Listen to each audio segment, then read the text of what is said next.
ഒന്നാമത്തെ കാണ്ഡം മധുകാണ്ഡമാണ്. വിശദമായി എടുക്കാൻ നേരമില്ലെങ്കിലും നമുക്കൊരു സംക്ഷിപ്തമായി അങ്ങ് പോകാം. എന്നിട്ട് വളരെ വേണ്ടുന്ന കാര്യങ്ങളെ മാത്രം വിസ്തരിച്ച് പറയാം. ഒന്നാം അധ്യായത്തിൽ 6 ബ്രാഹ്മണങ്ങളാണുള്ളത്. അതിൽ ഒന്നാം ബ്രാഹ്മണം അശ്വമേധത്തിലെ യാഗാശ്വത്തെ അവലംബിച്ചാണ്. യാഗാശ്വത്തെ പ്രപഞ്ചം നിറഞ്ഞു നിൽക്കുന്ന പ്രജാപതിയായി സങ്കല്പിച്ചുകൊണ്ട് അശ്വമേധത്തിന് അഹിംസാപരമായ ഋജുവായ വിശിഷ്ടമായ ഒരു വ്യാഖ്യാനം ഈ ബ്രാഹ്മണം നൽകുകയാണ്. അതിവിശിഷ്ടമായൊരു വ്യാഖ്യാനമാണ് ഈ ബ്രാഹ്മണം നൽകുന്നത്.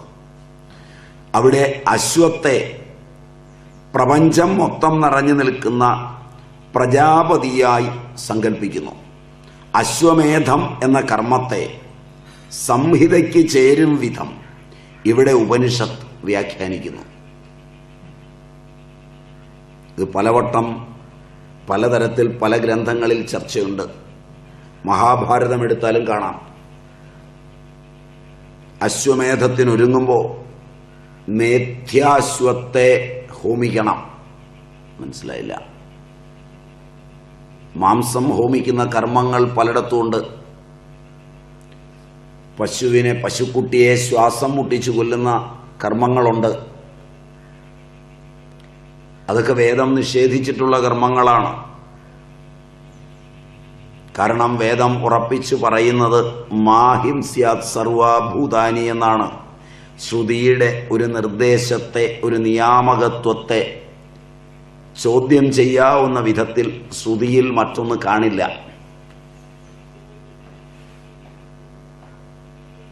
അപ്പൊ സൗതമായ കർമ്മത്തിൽ ഈ വൈകല്യം വന്നുകൂടാ.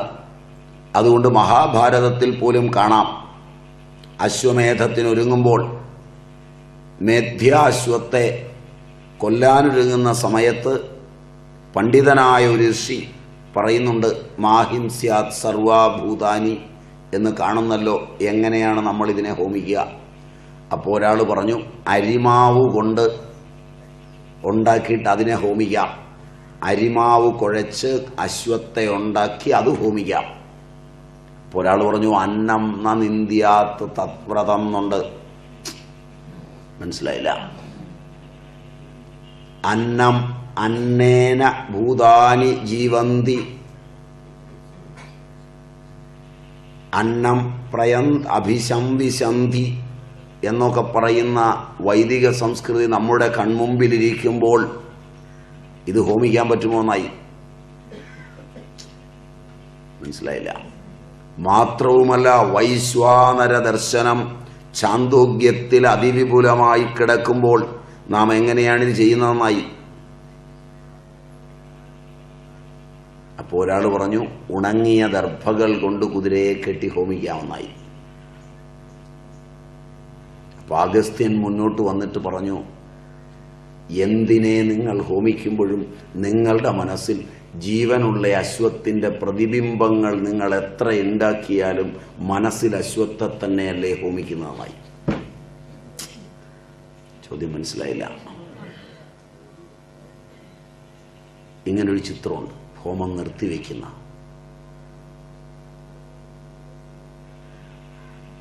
ഇതിന് ഇന്ന് പുതിയ യുക്തിവാദികളൊന്നും വരേണ്ടത് നിർത്തിവെക്കാൻ. വളരെ വ്യക്തവും വളരെ സുദൃഢവും വളരെ സുചാരുവും ആയി ഇത് എഴുതി വെച്ചിട്ടുണ്ട്. അപ്പം സംഹിതയെക്കുറിച്ച് സംഹിതാ കാലഘട്ടത്തിൽ തന്നെ സംശയം വരാതിരിക്കുമാറ് സംഹിതയ്ക്ക് വ്യാഖ്യാനമെഴുതിയ ഉപനിഷത്തിൽ സ്പഷ്ടമായി പറയുന്നുണ്ട്, ഈ അശ്വം പ്രജാപതിയാണ്, പ്രജാപതിയാഗമാണ് ഇവിടെ സങ്കല്പിക്കുന്നത്. അശ്വത്തെ പ്രജാപതിയായി സങ്കല്പിച്ച് ഉപാസിക്കുന്നത് കൊണ്ട് യാഗഫലം ലഭിക്കുമെന്ന് ഭാഷ്യകാരനും. അപ്പൊ കാലം, ദേശം തുടങ്ങിയ ദേവതകളെയെല്ലാം അശ്വത്തിന്റെ അവയവമായി സങ്കല്പിച്ചിരിക്കുന്നു. മനസ്സിലായി? ഉഷസ്, നദികൾ, രോമങ്ങൾ, ഇവയൊക്കെ അശ്വത്തിന്റെ രോമങ്ങൾ എന്താണ്, അശ്വത്തിന്റെ എല്ലെന്താണ്? അപ്പൊ ഈ പ്രപഞ്ചബോധമാണ് പ്രജാപതി എന്ന സങ്കല്പത്തിലേക്ക് ഉയർത്തി ജ്ഞാനാഗ്നിയിൽ ഹോമിക്കേണ്ടത്. ഇത് പഠിപ്പിക്കുന്നത് ഒന്നാമത്തെ ബ്രാഹ്മണം. രണ്ടാമത്തെ ബ്രാഹ്മണം അഗ്നി ബ്രാഹ്മണമാണ്. ഇവിടെ അഗ്നിയുടെ ആവിർഭാവവും സ്വരൂപവും ചർച്ച ചെയ്യുന്നു. അഗ്നി എങ്ങനെയാണ് ആവിർഭവിച്ചത്, അഗ്നിയുടെ സ്വരൂപം എന്താണ്, അതിൽ നിന്ന് എങ്ങനെയാണ് പ്രപഞ്ചോൽപത്തി ഉണ്ടായത്? അഗ്നി, അഗ്നേരാപഹ, ആപയോഹ പൃഥ്വി എന്ന ക്രമമനുസരിച്ച് എങ്ങനെയുണ്ടായി? അഗ്നിയെ പ്രജാപതിയായും ഹിരണ്യഗർഭനായും ഉപാസിക്കുവാൻ ഈ ബ്രാഹ്മണം ഉപദേശിക്കുന്നു. പ്രജാപതി എങ്ങനെ അശ്വമായിത്തീരുന്നു എന്ന വിധവും ഈ ബ്രാഹ്മണത്തിലാണുള്ളത്. അതും ഒരു നല്ല ബ്രാഹ്മണമാണ്. മൂന്നാമത്തത് ഉദ്ഗീത ബ്രാഹ്മണമാണ്. ഉദ്ഗീതം ഇന്നലെ നമ്മൾ ചാന്തോക്യത്തിലും കണ്ടതാണ്. ദേവന്മാരും അസുരന്മാരും തമ്മിലുള്ള വിരോധത്തെ വിവരിച്ചുകൊണ്ട് ആധ്യാത്മികമായ ചില സത്യങ്ങളെ ഈ ബ്രാഹ്മണം വെളിപ്പെടുത്തുന്നു. പ്രജാപതിയുടെ അവിടെ അടുക്കൽ അവരെത്തുന്നതും പ്രജാപതി അവർക്ക് ഒരേ ഉപദേശം നൽകുന്നതും ഒക്കെ അടങ്ങുന്നതാണ് ഈ ബ്രാഹ്മണം. ഈ ബ്രാഹ്മണത്തിന് വിശ്വപ്രശസ്തി ലഭിച്ചിട്ടുണ്ട്. 1964 ഈ ഉപനിഷത്ത് സന്ദേശത്തിന്റെ ഉൾക്കാഴ്ച അവതരിപ്പിച്ച ഒരു കവിക്ക് നോബൽ സമ്മാനം കിട്ടിയിട്ടുണ്ട്. അല്ല,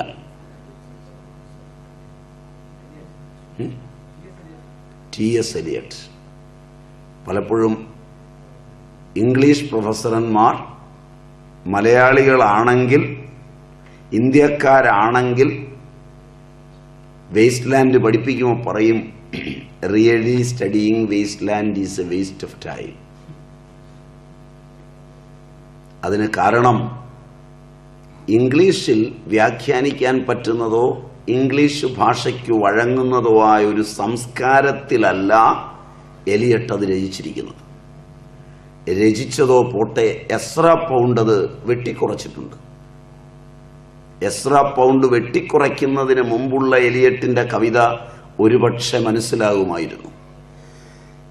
എസ്ര പൗണ്ട് അതിനെ 1/3 അതിലെ പ്രസിദ്ധമായ ഒരു കവിത വാട്ട് ദ തണ്ടർ സെഡ്, അതിലാണ് ഈ ഉപനിഷത്തിന്റെ സന്ദേശമുള്ളത്. ഹിമാലയത്തിന്റെ ഔന്നത്യത്തിൽ നിന്ന് നാം കേൾക്കുന്ന ആ ശബ്ദമെന്ത്? ഇംഗ്ലീഷിൽ പ്രയോഗിച്ചിരിക്കുന്നത് ഹിമവന്ത എന്നാണ്. ഡിക്ഷണറി തപ്പി ഹിമവന്തായുടെ അർത്ഥം തേടിയാൽ കിട്ടാതെ വരുമ്പോഴാണ് ഇത് waste land, waste of time ആകുന്നത്. മാത്രമല്ല, ശബ്ദമേതെന്ന ചോദ്യത്തിന് ഉത്തരം DA എന്നാണ് ഇട്ടിരിക്കുന്നത്. അത് സംസ്കൃത ഉച്ചാരണമായ ദ എന്ന് വായിക്കാൻ ആംഗലേയ ഭാഷയിൽ നാവ് വഴങ്ങില്ല, ഡാന്നേ വായിക്കാനാവും. അതുകൊണ്ട് നല്ലൊരു ഗ്ലോസറി ഇല്ലാതെ പഠിപ്പിക്കാൻ പറ്റില്ല. ദ എന്നുള്ളതിന് വ്യാഖ്യാനവും എലിയട്ട് നൽകുന്നുണ്ട്. DATTA, data. ദത്ത എന്നാണ് വായിക്കേണ്ടത്. ഇവിടുന്ന് ചില സാധനങ്ങളൊക്കെ പടിഞ്ഞാറോട്ട് പോകും. നമ്മുടെ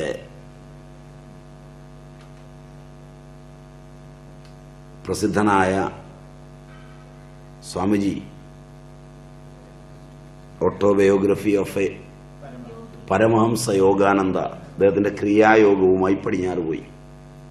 അവിടെ പോയി പഠിപ്പിച്ചു. ഹംസോ എന്ന് സോഹം ചൊല്ലിയാണ് അവരുടെ ക്രിയായോഗം. കൈയൊക്കെ ഇങ്ങനെ വെച്ച് സോഹമാണ്, അതിന് 2 കമ്പുമൊക്കെ ഫിറ്റ് ചെയ്തിട്ട് സോഹമാണ് അവർ ജപിക്കാൻ പഠിപ്പിക്കുന്നത്. പക്ഷെ അവിടുന്ന് സായിപ്പീട് വരുമ്പോൾ ഹംസോ വഴങ്ങുകയില്ലാത്തതുകൊണ്ട് ഹ്യൂങ്സോ ആകും. പിന്നെ ഇവിടുത്തെ മലയാളിയൊക്കെ കയ്യും ഇങ്ങനെ വെച്ചുകൊണ്ടിരുന്ന് ഹ്യൂങ്സോ ഹ്യൂങ്സോ. അപ്പൊ ഏതെങ്കിലും സംസ്കൃതം അറിയാവുന്ന വയസ്സൻ ചെന്ന് എന്താടോ ഇത്, എടോ ഇത് ഹംസോ എന്നാണ്, ഇത് അകത്തുനിന്ന് വരുന്ന ശബ്ദമാണ്, സഹ അഹം എന്നാണ് അതിന്റെ അർത്ഥം എന്ന് പറഞ്ഞാൽ അയാളെ തെറിവിളിക്കും. ഇങ്ങനൊരു നാട്ടിലാണ് നമ്മൾ ജീവിക്കുന്നത്.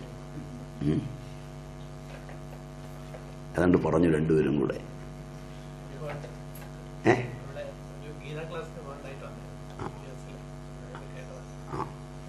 ഇങ്ങനെ തന്നെയല്ലേ വെച്ചിരിക്കുന്നത്. അപ്പൊ അത് കാരണം ഒരു ഇംഗ്ലീഷ് ഭാഷയിലേക്ക് മൊഴിമാറ്റം ചെയ്യുമ്പോൾ ശബ്ദശാസ്ത്രമൊക്കെ മാറും. ദത്ത. രണ്ടാമത് ഗംഗയുടെ അടിയിൽ നിന്ന് വരുന്ന ശബ്ദമേത്? ദാമ്യത, ദയത്വം. അതൊക്കെ അതേപടി ഇംഗ്ലീഷ് ആൽഫബറ്റിലാണ് എഴുതിയിരിക്കുന്നത്. അങ്ങനെ ഒരു കാര്യം കൂടെ ഈ ഉപനിഷത്തിനുണ്ട്, ഈ ബ്രാഹ്മണത്തിനുണ്ട് എന്ന് ആനുഷംഗികമായി സൂചിപ്പിച്ചു എന്നേ ഉള്ളൂ. നിങ്ങൾക്കൊരു രസം തോന്നിക്കോട്ടെ എന്ന് വിചാരിച്ച്. കാരണം സായിപ്പ് നമസ്കരിക്കുന്ന പാദങ്ങളും സായിപ്പ് നമസ്കരിക്കുന്ന അറിവുകളും വലുതാണെന്ന് കരുതുന്ന ഒരു കാലഘട്ടത്തിന്റെ സന്തതികളാണ് നിങ്ങളെന്നുള്ളത് കൊണ്ട് ശൗചഹീനനും ജഡവാദിയും ജഡാവലംബിയുമായവനെങ്കിലും അവന്റെ നമസ്കാരാശംസകൾക്ക് നിങ്ങളുടെ ഹൃദയങ്ങളിൽ അത്രയേറെ പ്രാധാന്യമുള്ളത് കൊണ്ട് സൂചിപ്പിച്ചതാണ്. മതിയാവും തോന്നുന്നു.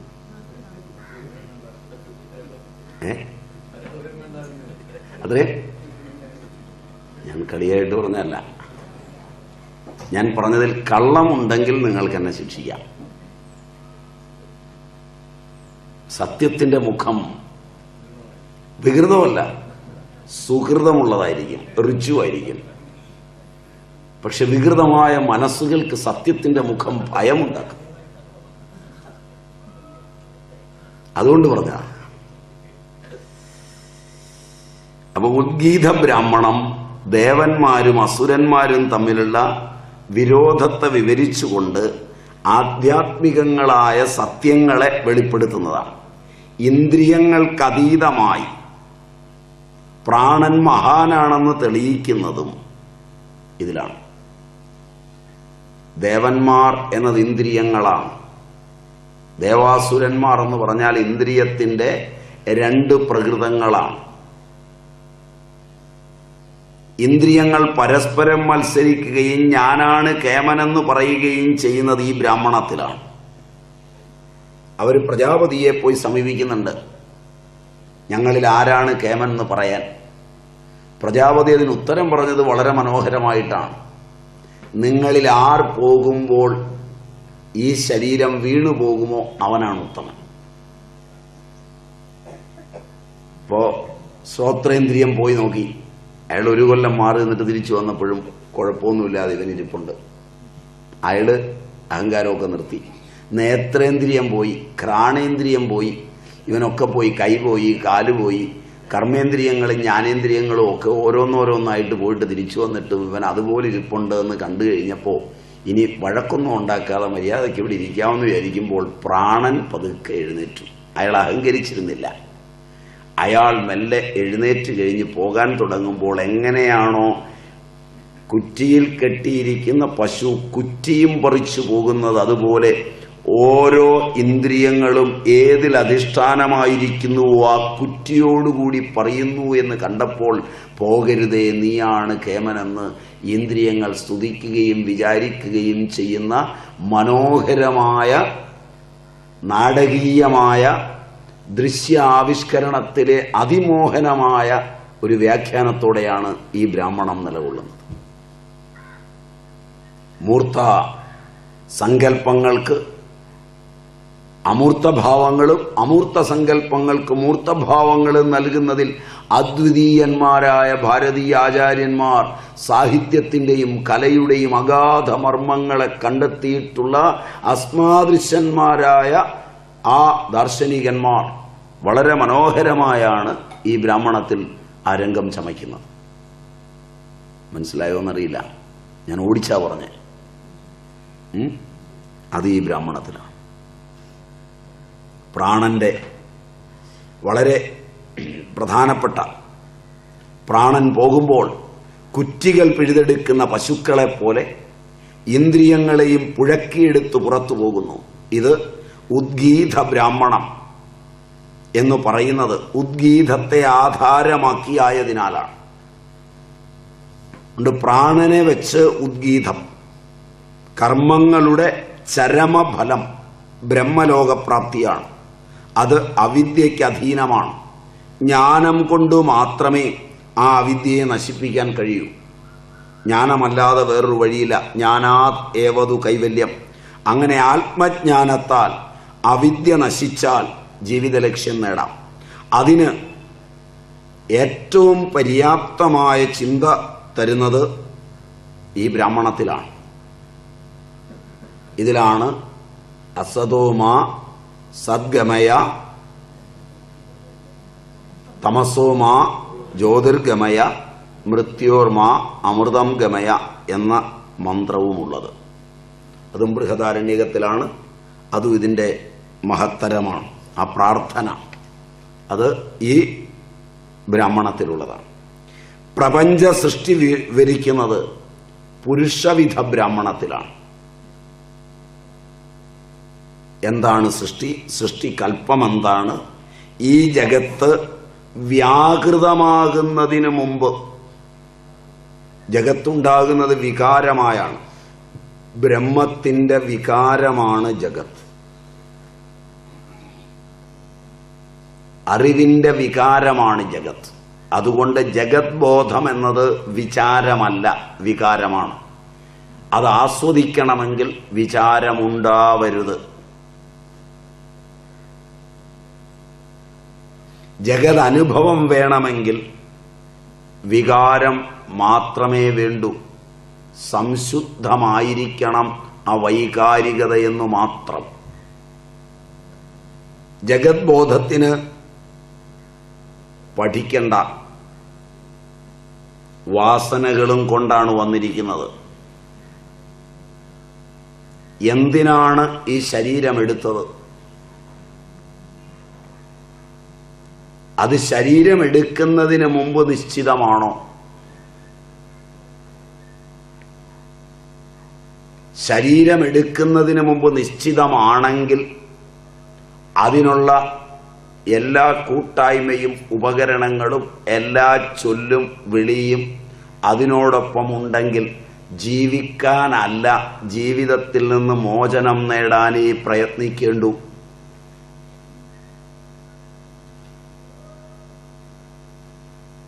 അതല്ലാത്തവൻ ജീവിക്കാൻ മറന്നുപോവുകയും ഇനിയൊരു ജീവിതത്തിന് കോപ്പുകൂട്ടുകയും ചെയ്യുന്നു. കിട്ടിയ ജീവിതത്തിൽ ജീവിക്കാൻ മറക്കുകയും ജീവിക്കാതിരുന്നു കൊണ്ട് മറ്റൊരു ജീവിതത്തിന് കോപ്പുകൂട്ടുകയും ചെയ്യുന്നവനെ മണ്ടനെന്നാണ് ഋഷിമാർ എന്നും വിളിക്കുന്നത്.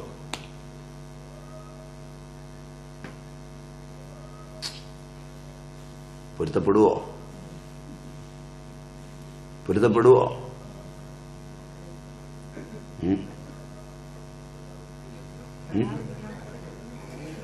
ഈ അറിവൊക്കെ ആയിട്ട് നിങ്ങൾ പൊരുത്തപ്പെടുവോ?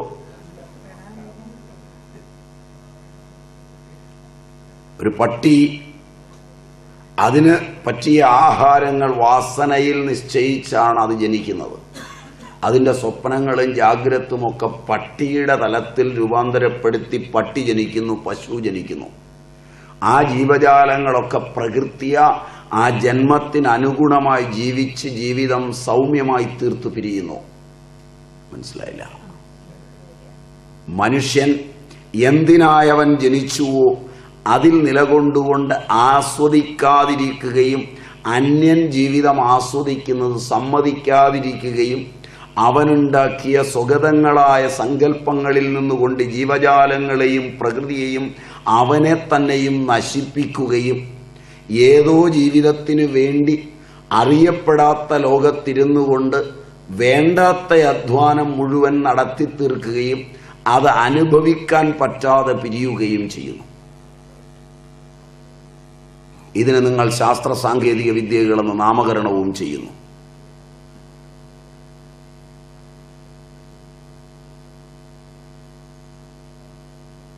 ഇനിയൊരംഗത്തിന് ബാല്യമില്ല, വയസ്സായിപ്പോയി. ചെറുപ്പമുള്ള ഫേസൊന്നും ഞാൻ കാണുന്നുമില്ല.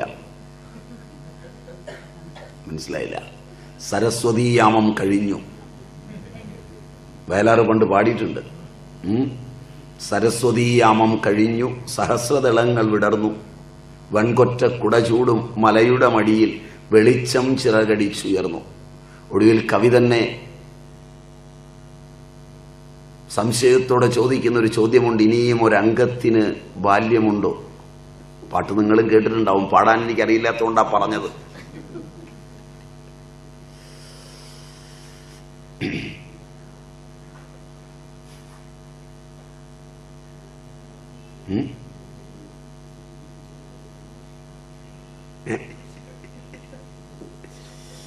ഇടയ്ക്ക് ഇങ്ങനെ ചെറുതൊക്കെ പറഞ്ഞില്ലെങ്കിൽ എനിക്കൊരു, കാരണം ജീവിതം എന്ന് പറയുന്ന ഒരു കുസൃതിയാണ്. അത് പോയി കഴിഞ്ഞാൽ പിന്നെ ജീവിതത്തിന് ഒരു അർത്ഥമില്ല. നിങ്ങളെ കാണുമ്പോൾ ഇങ്ങനെ ചില കുസൃതി പറഞ്ഞില്ലെങ്കിൽ ഞാനല്ലാതായി പോവുമെന്നൊരു ശങ്ക, അതുകൊണ്ട് പറഞ്ഞതാണ്.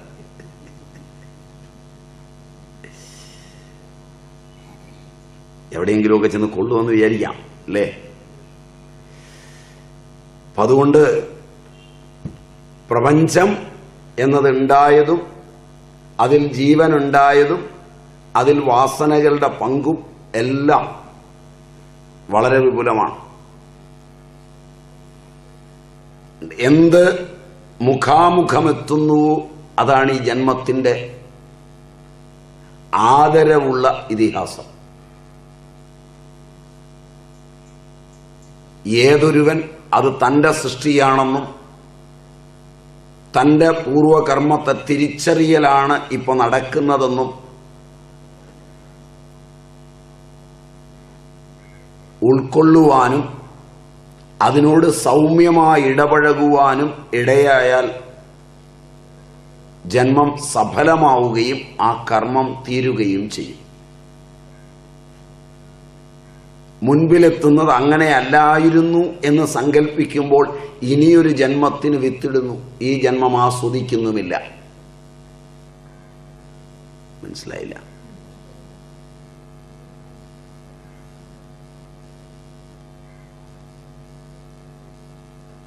ഇതാണ് പറ്റുന്നത്.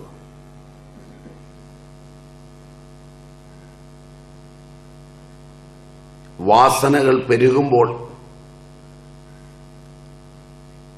പട്ടിയുടെ ശാപ്പാട് പോലാണ്. എച്ചിലെല്ലാം കൂടെ കൊണ്ടിട്ടാൽ 10 പട്ടി അതിന് ചുറ്റും കൂടിയാൽ ഒരെണ്ണവും കഴിക്കുകയുമില്ല, ഒന്നിനെയും കഴിപ്പിക്കുകയുമില്ല. മനസ്സിലായില്ല? അതിന് മുഴുവനും തിന്നാനുള്ള സാധനമുണ്ട് അവിടെ.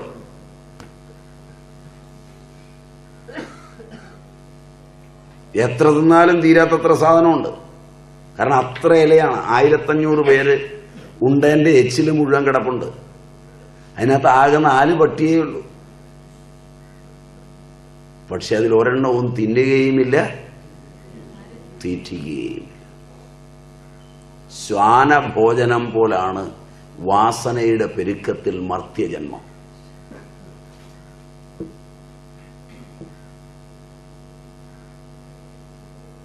പട്ടിയുടെ ഗ്രേഡ് എത്ര കൂടുന്നോ കൊരയും കടിയും ഓടിക്കലും അത്രയും കൂടും. മനസ്സിലായില്ല?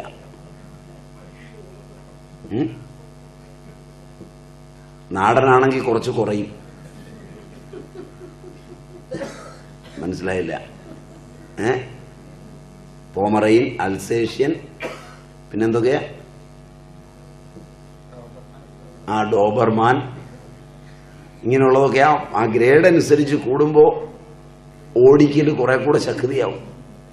അത് ഒരെണ്ണത്തിനെ ഓടിച്ച് വേലിക്ക് അപ്പുറത്തെത്തിച്ചിട്ട് തിരിച്ചു വന്ന് തിന്നാനാണ് ശ്രമിക്കുന്നത്.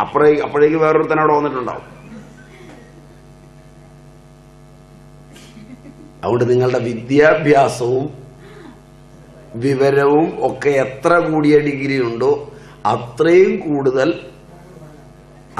ഈ ശ്വാനഭോജനം കൂടും. എന്നെ നിങ്ങൾ ഉച്ചയ്ക്ക് വിടുവോന്നറിയില്ല. അതുകൊണ്ട് ഈ ജഗത്ത് വ്യാകൃതമാകുന്നതിന് മുമ്പ് വികാരം ജഗത്തിന് വരുമ്പോൾ, അതായത് വികാരമാണ് ബ്രഹ്മത്തിന്റെ വികാരമാണ് ജഗത്ത്. ജഗത്താകെ വികാരമാണ്, വിചാരമില്ല അതിനകത്ത്. വിചാരം വന്നാൽ ജഗത് ബോധത്തിൽ നിന്ന് ബ്രഹ്മബോധത്തിലേക്ക് പോകാം. ജീവിക്കാൻ ഒരു വികാരമേ വേണ്ടൂ. വൈകാരിക സാന്ത്വനമാണ് ലോകം ലോകജീവിതത്തിൽ ഇഷ്ടപ്പെടുന്നത്. ദുഃഖിക്കുന്ന ഒരുവനോട് എന്ന് ഉപദേശം ഒന്ന് കൊടുത്തു നോക്കി, കേൾക്കുവോ? ഞങ്ങളുടെ നാട്ടിലൊരു ഓദിക്കോനുണ്ടായിരുന്നു. അദ്ദേഹം വളരെ മിടുക്കനാണ്. നാട്ടിലുള്ള എവിടെ ആള് മരിച്ചാലും അദ്ദേഹം വരണം ശവസംസ്കാര കർമ്മത്തിന്. കൊച്ചുകുട്ടികളൊക്കെ മരിക്കുമ്പോൾ അദ്ദേഹം വന്ന് കർമ്മമൊക്കെ ചെയ്യുന്ന സമയത്ത് അദ്ദേഹം ആ അച്ഛനെ അമ്മയൊക്കെ ഉപദേശിക്കും. മനുഷ്യജീവിതമാണ്, ക്ഷണികമാണ്, മരിച്ചയാൾ തിരിച്ചു വരുമോ, വളരെ കാര്യമായിട്ട് ഉപദേശിക്കും. അപ്പൊ ആളുകൾ ഇങ്ങനെ ഇദ്ദേഹത്തിന്റെ ഉപദേശമൊക്കെ കേട്ട് സമാധാനിച്ചു എന്ന മട്ടിലൊക്കെ ആയിരിക്കുന്നത്. ഒരു ദിവസം അദ്ദേഹത്തിന്റെ കുട്ടി മരിച്ചുപോയി. മാറത്തലച്ച് നിലവിളിക്കുകയാണ്. അപ്പൊ നാട്ടുകാർ ചെന്ന് പറഞ്ഞു, ആചാര്യ, അങ്ങ് ഞങ്ങളെയൊക്കെ എത്ര ഉപദേശിച്ചിട്ടുള്ള ആളാണ്. അതിന് അദ്ദേഹം പറഞ്ഞൊരു മറുപടിയുണ്ട്, എൻ പുള്ളയല്ല വാ നിൻ പുള്ള.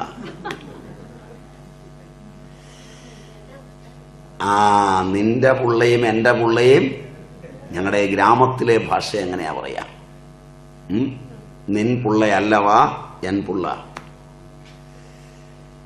രണ്ടും രണ്ട് പുള്ളയാണ്. മനസ്സിലായില്ല?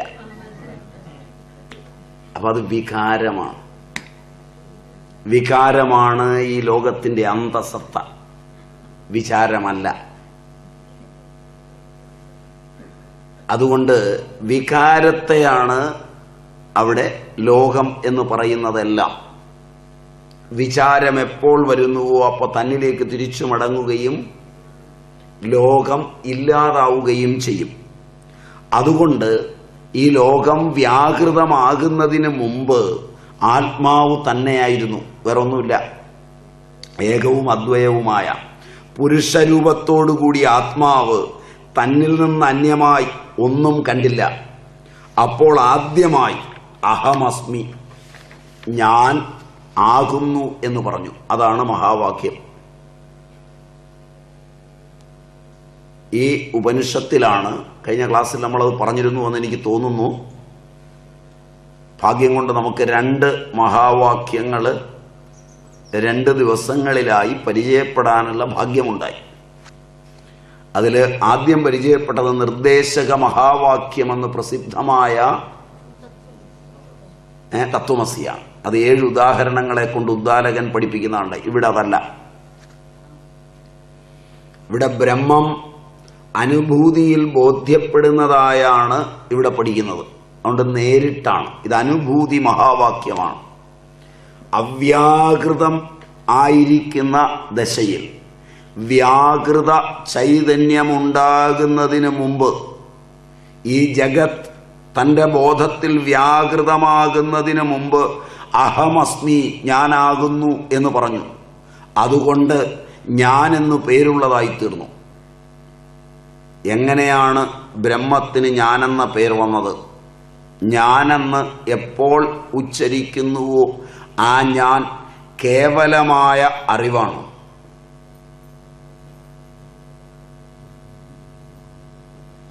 ആ അറിവിനെയാണ് ഓരോന്നിനോടും അധ്യസിക്കുന്നത്. ഞാൻ എന്ന അറിവ് ഔദ്യോഗികമായ കർമ്മങ്ങളോട് അധ്യസിക്കുമ്പോൾ കൃഷിക്കാരനും എഞ്ചിനീയറും ഡോക്ടറും ഒക്കെയാകുന്നു.